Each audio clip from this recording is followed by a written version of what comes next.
Good morning. It's Thursday, April 11th, 2024. This is your Georgia WeatherNet morning update. A lot of thunderstorm activity in South Georgia. Let's take a look at North Georgia first. Just scattered showers. It's going to continue over the next several hours, and we'll see those showers just pop up here and there throughout the state, even once our main line is through. So let's talk about that main line. We had a couple of severe thunderstorm warnings that popped up this morning. Right now, they're limited to Florida, the Panhandle, but we had a couple of those warnings around the Valdosta area. And notice that's kind of embedded in the middle of this overall storm system, and on the backside, the leading edge has not brought us a single severe thunderstorm warning through the overnight hours. It's been sort of in the middle and the backside of the storm system. So look out in Waycross up to Brunswick, Darien, possibly towards Savannah, that we could see a couple of severe thunderstorms before it's all said and done. But we're going to continue to work this big storm system out of here off to the northeast over the next several hours. But it will be breezy through the day today. We do have a level 2 out of 5 severe weather risk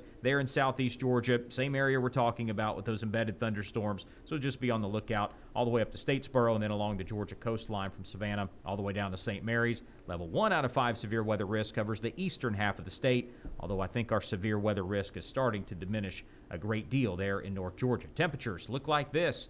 Yeah, it's cooler there in North Georgia, low 60s, so that makes it a little harder for those thunderstorms to develop. But how about a few 70s on the board as we get started this morning? Dublin is at 70. Savannah is at 70 degrees. Brunswick at 72, so warm, humid air, obviously humid with all the rain, and that's going to help fuel a few of those thunderstorms as we continue through the morning hours. Let's take a look at the modeling and time it out. There are those scattered showers in northwest Georgia, not a big deal, not much to worry about. Southeast Georgia will continue to push those showers northeast.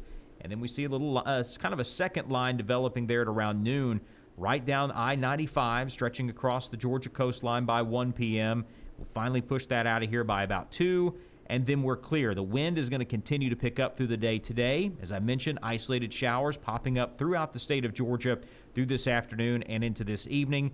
We see a line trying to develop, connecting from Augusta down to Valdosta, sort of kind of in a bow fashion, so we know there's a lot of wind involved with that. We know that a few of those storms would like to go strong to severe, but just not sure if there's going to be enough energy left in the atmosphere. But we'll watch it through the evening hours, and then late tonight, we'll push the rest of that rain out of here. Wind continues to pick up overnight tonight. We'll be very, very breezy as we get started tomorrow morning, so bring in any items from outside that you want to hang on to, and then as we move through the day tomorrow, we're going to see sunshine, but it will be breezy. Temperature is going to be a little cooler tomorrow, but that's not going to last long. Temperature is going to climb very quickly as we move through the weekend and heading into next week, middle of next week. Some spots could see temperatures around 90, but this weekend looks great. Lots of sunshine, no problems whatsoever. Once we get this rain out of here this morning and then the scattered showers out later on this afternoon and this evening, we're going to be dry for several days. That's the latest from the Georgia WeatherNet. Now your local forecast from northwest Georgia to southeast Georgia.